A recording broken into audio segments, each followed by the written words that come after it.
पण न्यायाधीश गवई हे आतापर्यंत बाबासाहेबांच्या विचारांवरती चालत आलेले नाहीयेत, हे तितकंच सत्य. तर त्यांच्याच बंधूंनी या महाराष्ट्रामधली आंबेडकरवादी चळवळ विकून खायचं काम रासू गवईंनी केलंय. की माणूस बौद्ध असला तरी फरक नाही पडत, माणूस विचारणारी आंबेडकरवादी असला पाहिजे, मगच फरक पडतो. बाळासाहेब आंबेडकरांचे पुत्र सुजित आंबेडकरांनी नूतन सरन्यायाधीश भूषण गवईंवर हे असं टीकास्त्र सोडलंय. कोल्हापुरातील शिरोळमध्ये डॉक्टर बाबासाहेब आंबेडकर यांची मूर्ती प्रतिष्ठापना सोहळा सुजित आंबेडकरांच्या उपस्थितीत पार पडला. यावेळी आरक्षण वर्गीकरण आणि आंबेडकरी चळवळीवरून सुजात आंबेडकरांनी भूषण गवईंसह त्यांच्या परिवाराविरोधात आरोपांची माळ लावली.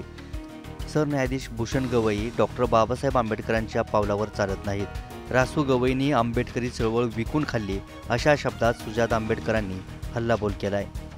आताच प्रास्ताविक करताना सरांनी एक उदाहरण दिलं, मी म्हणेन अतिशय चुकीचं उदाहरण दिलं, ते म्हणजे न्यायाधीश गवईंचं. आपण मुद्दा समजून घ्या. त्यांच्या आई म्हटले असतील की बाबासाहेबांमुळे त्या ठिकाणी पोचले, ते महत्वाचे आहे. त्यांच्या आईंनी एक भावनिकून वक्तव्य केलं. पण न्यायाधीश गवई हे आतापर्यंत बाबासाहेबांच्या विचारांवरती चालत आलेले नाहीयेत, हे तितकंच सत्य. आपण बघितलं असेल तर त्यांच्याच बंधूंनी या महाराष्ट्रामधली आंबेडकरवादी चळवळ विकून खायचं काम रासू गवईंनी केलंय. आणि ह्याच न्यायाधीशांनी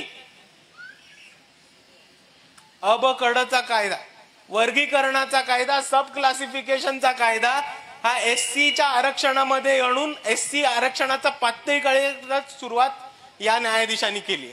म्हणून मी परत म्हणतो की माणूस बौद्ध असला तरी फरक नाही पडत, माणूस विचारणारी आंबेडकरवादी असला पाहिजे, मगच फरक पडतो.